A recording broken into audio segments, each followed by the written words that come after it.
Hey everybody, welcome to Kimmel's Irish Pub. Time for another movie review. Tonight's movie, Juror number 2. So Juror number 2 is about a guy who's on a high profile murder case or trial, and he finds himself struggling with a serious moral dilemma, one that he could sway the jury and convict a wrong killer. So very interesting. I'm kind of excited about it. It is on Amazon Prime, 7.2. 9,472 people rated it so far. Nicholas Hoult is in it. Collette, J.K. Simmons. Wow. Kiefer Sutherland. Zoe Deuce, if I'm saying that right, she's in this. I know I saw Leslie Bibb is in it. Holy cow. The hits keep on coming. So, a lot of good people in it. Pretty high rating. Kind of excited. Hour and 52 minutes long. Stick around. I'll let you know what I think.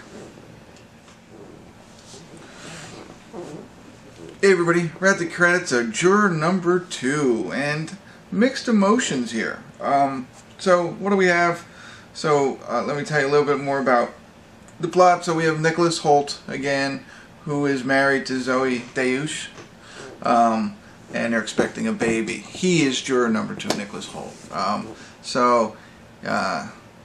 They have an expecting baby. There's going to be their first baby kind of thing, and he gets selected into jury duty.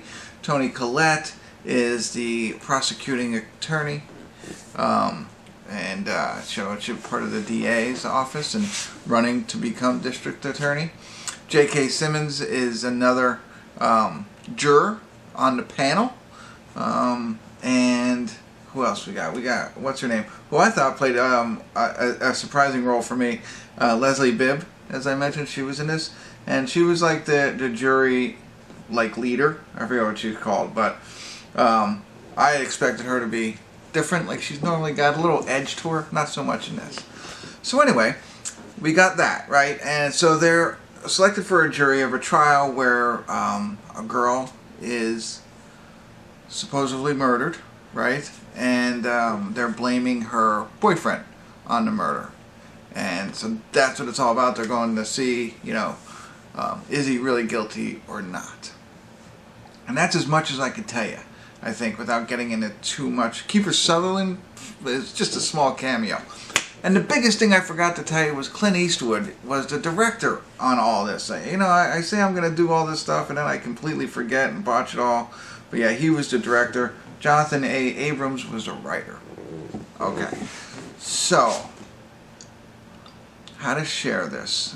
What I thought. So I liked everybody in it. I thought everybody was a good character. I like sometimes some good courtroom type dramas, and looking into this. But I have to come. I can't say it without saying a little bit more. So I'm gonna go there quickly. I like the movie, whatever.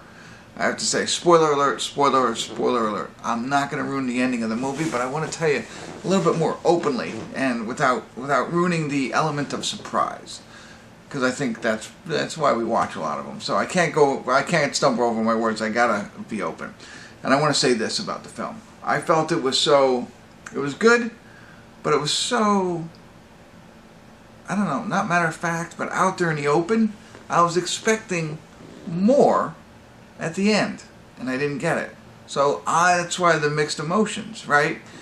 Everything you see, I don't know. I felt they're leading you down this one path.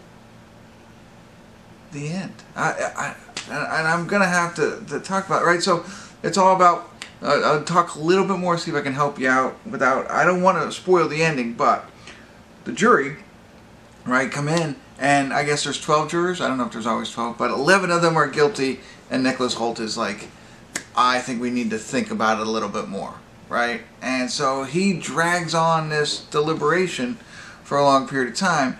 Meanwhile, they start investigating a little bit more about what really happened there, and it points somewhere else. And it's very, very obvious.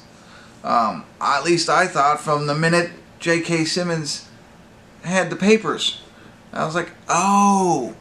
So then you're trying to think to yourself, why is Nicholas Hoult, why didn't he just say guilty and just end it all, right? And I was like, oh, okay. And now I have to come completely open, so if you don't want to hear him. So, okay, so then I come to the realization of, no, he's just a good guy, and he doesn't want this guy to be in trouble for what he did. He wants a mistrial, so it all goes away. Then knowing that, okay, if he has a, you know what I mean, but then that guy isn't impacted is my thought. Kiefer Sutherland, for his 1 minute of screen time, I think is his sponsor, and tries to talk him through a little bit of that. Okay, but then comes out at the end, I guess he thinks, okay, I just gotta name him guilty now, drags all this out, puts more fingers pointing at him, or at least more opportunity for him to be caught, and now the movie ends. You see what I'm saying? So if you watched it, you know what I mean. Like, I don't know, I thought, okay, maybe there's something else going on. It wasn't Nicholas Hoult, right? There's something else that we missed that happened. They're going to reveal that. Or maybe it was his wife. I don't know. But why did he do all this? And then just at the end, just be like, okay. Like, I thought, okay, if they would have acquitted him, and then maybe they investigate him. That's not what happened. They even have that open conversation at the bench. And then she comes knocking at the door. I get it. But I don't know. You know, and I guess the ambiguity at the end is, oh yeah, now I'm here to take you down, maybe, I guess, right? But whatever. I don't know. That whole, I thought I was gonna get more. I thought I was gonna get something. I thought I was gonna get fooled, and they were gonna be like, bam, here's where we got you, surprise, and it was good. So I don't know. Maybe watching it again, it's better. Putting all the pieces together doesn't help. Like, I'm thinking, okay, so he was there, whatever, drives down. Why does he turn around? He turns around, he wasn't drinking. Okay, maybe he accidentally did it and didn't tell anybody. I have no clue. You know, I'm bewildered at the way this went. That's cool. You know what I mean? Maybe that's what they wanted. And that's what they got for me. So if you've seen it, you probably know what I'm talking about. Maybe you're not on the same side as me. But I don't know. I wanted more of a surprise at the end. Something that I didn't expect to happen. Maybe, you know, some reasons why we spent an hour and 45 minutes watching that movie. I don't know. There you go. That's what I got. I don't know if I'm helpful or not. A little more venting. But interesting, worth the watch for me. Alright, great acting in it. So, alright, hopefully I was helpful. I apologize if I wasn't, but thanks for listening. Kimmel's Irish Pub.